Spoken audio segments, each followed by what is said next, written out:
Bonjour chers amis de Pays Basque Excellence et bonjour chers amis de la Collapsologie Academy. Je tenais à faire ce point avant les vacances de Pâques, enfin le week-end de Pâques, puisque des vacances, on est potentiellement tous en vacances, hélas. Euh, pour faire un point sur le Pays Basque, je voudrais notamment commencer par avoir une pensée pour Monsieur González, le maire de Boucau, qui est entre la vie et la mort actuellement, avoir une pensée chaleureuse pour sa famille et pour les membres de son conseil municipal qui sont également touchés par le virus. Voilà, comme quoi ça n'arrive pas qu'aux autres. Et je voudrais rebondir là-dessus pour vous dire de ne pas baisser la garde. Ce n'est pas parce qu'il fait très beau et que jusqu'à présent le Pays Basque a été épargné que nous avons une passion magique ou des gènes particuliers ou des choses qui nous protègent. Je pense que ce qui nous a épargné jusqu'à présent, c'est la prudence de notre population, qui est aussi forte dans la fête que forte dans le travail et que forte dans les épreuves et que les gens, les locaux, mais aussi, je veux dire, les Basques de souche, mais aussi les Basques de cœur et de sang et de langue qui forment nos trois provinces, enfin nos sept provinces, mais nos trois provinces du Nord, ont été extrêmement responsables, sont restés chez eux. On n'a pas assisté chez nous à des pillages de magasins, bien qu'il y ait eu beaucoup de monde dans tous les hyper et les super sur les 3 premiers jours.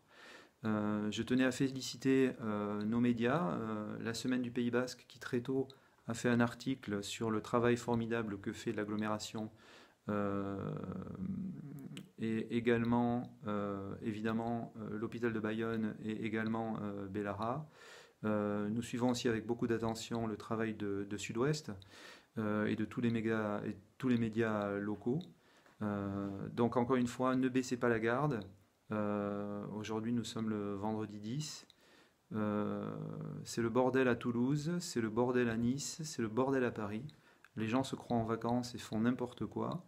Vous l'avez entendu comme moi, il y a des centaines de Français qui sont descendus cette nuit dans le sud de Barcelone et qui ont fait exploser la population des villages locaux. Donc voilà, c'est un vrai souci et il faut qu'on continue à être extrêmement discipliné, à rester entre nous. Euh, Parce que sinon, il nous arrivera ce qui est arrivé à Mulhouse. Tant que, il faut que vous le sachiez, hein, scientifiquement, tant que 60 à 65% d'une population euh, animale ou humaine n'est pas touchée par un virus, eh bien, elle est susceptible de l'attraper. Et ça, c'est un problème. Euh, donc, si on n'a pas de traitement et si on n'a pas de vaccin, si on n'a pas très vite de masque ou le meilleur traitement étant selon nous l'hydroxychloroquine, vous savez qu'elle est interdite par le gouvernement, elle a été intégrée en phase terminale, ce qui ne sert à rien dans le programme Discovery, puisque l'hydroxychloroquine doit être prise dans les 72 premières heures de symptômes importants. Après, elle ne sert plus à rien. Nos généralistes n'ont pas le droit de l'administrer alors qu'elle est administrée avec grand succès dans beaucoup de pays dans le monde, du Maroc aux États-Unis.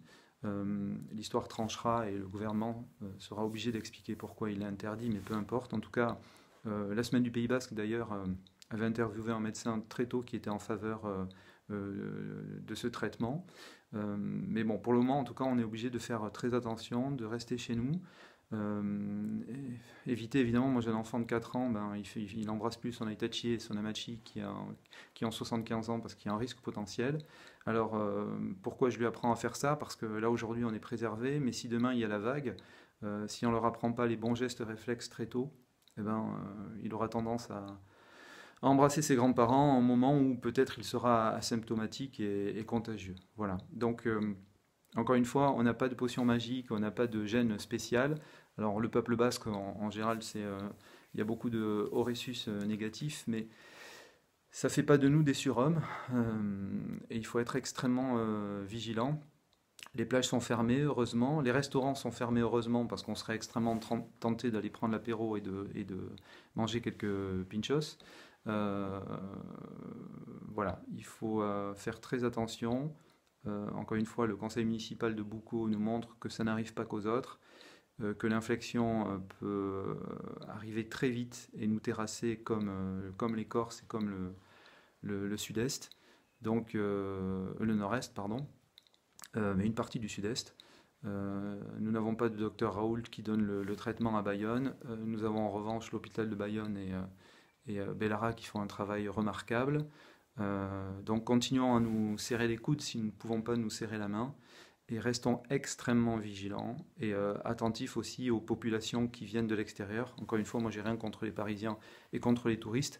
J'ai été parisien pendant 10 ans. Simplement, psychologiquement, les gens ont l'impression que quand ils ont quitté les grandes villes, ils ont laissé leur virus derrière eux sans se rendre compte qu'ils peuvent potentiellement le transmettre à des populations qui jusque-là ont été préservées. D'autant qu'ils ont, hélas, souvent des comportements, pas parce que c'est des sales cons, hein, mais simplement parce qu'ils ont l'impression d'être en vacances. Ils ont des comportements égoïstes et ils se comportent de façon imprudente.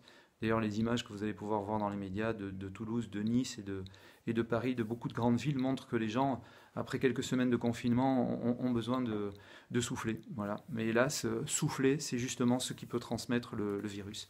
Donc il faut être extrêmement vigilant. Voilà. Le Pays Basque jusqu'à présent a été préservé. Ne baissez pas la garde, parce que tant que 65% de la population n'aura pas été guérie, donc ne l'aura pas eu et n'aura pas été guérie, ben, nous sommes susceptibles d'être traversés par la vague. Continuons à être responsables, humains et fiers de ce que nous sommes.